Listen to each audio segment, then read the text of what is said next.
अपने सुन रहल छी एमएन प्रोडक्शनक प्रस्तुति।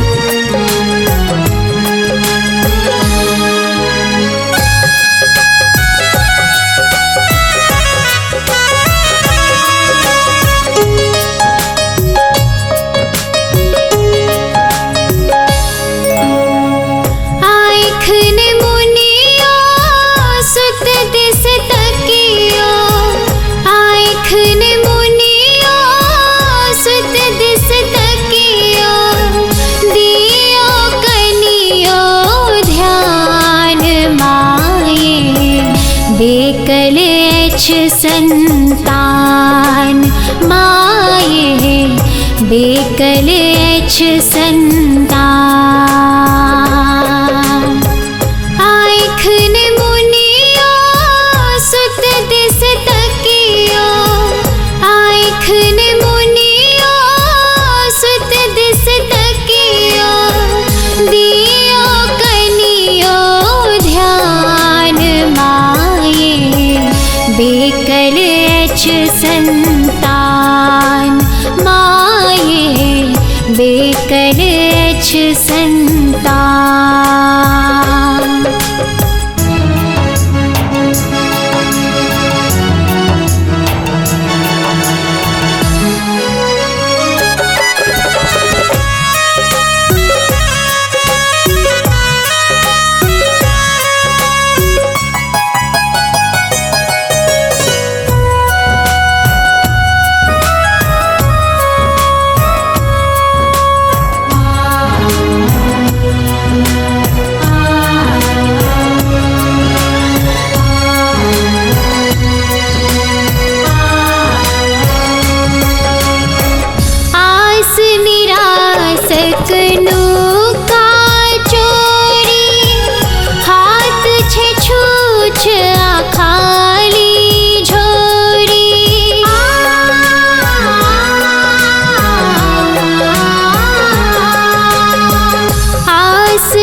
पसरल गूंज रात अनहरिया पसरल गूंज रात अनहरिया हे ते कखन बिहान माये बेकल संतान माये बेकल संतान।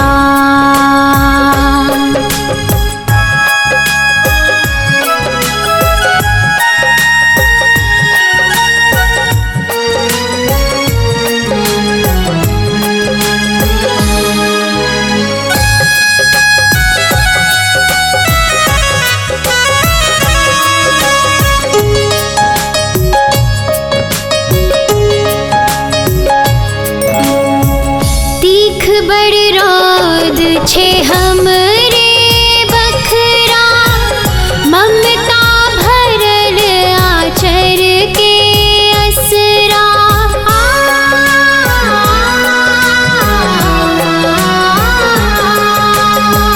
तीख बड़ रौद छे हमरे बखरा ममता भरल आचर के असरा कोरलिया ने हे जग जननी कोरलिया ने हे जग जननी हम हो नहीं छियान माये बेकल संतान माये बेकल संतान।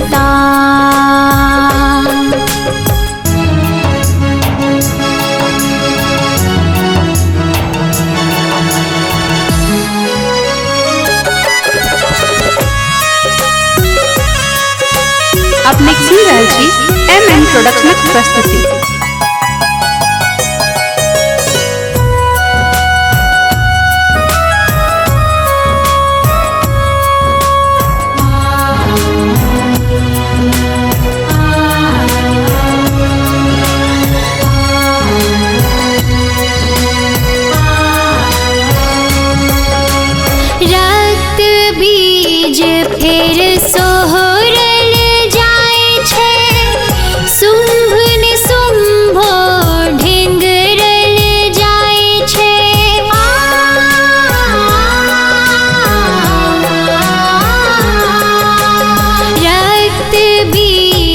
फेर सोहरल जाय छै, शुंभ निशुंभ ढेंगरल जाय छै, महिषासुर अतताई नमहर, महिषासुर अतताई नमहर, ढहि गेल सब गुमान माये, बेकल अछि संतान माये, बेकल अछि संतान। आँखिन मुनियो सुत दिस तकियो, आँखिन मुनियो सुत दिस तकियो, दियो कनियो ध्यान माये, बेकल अछि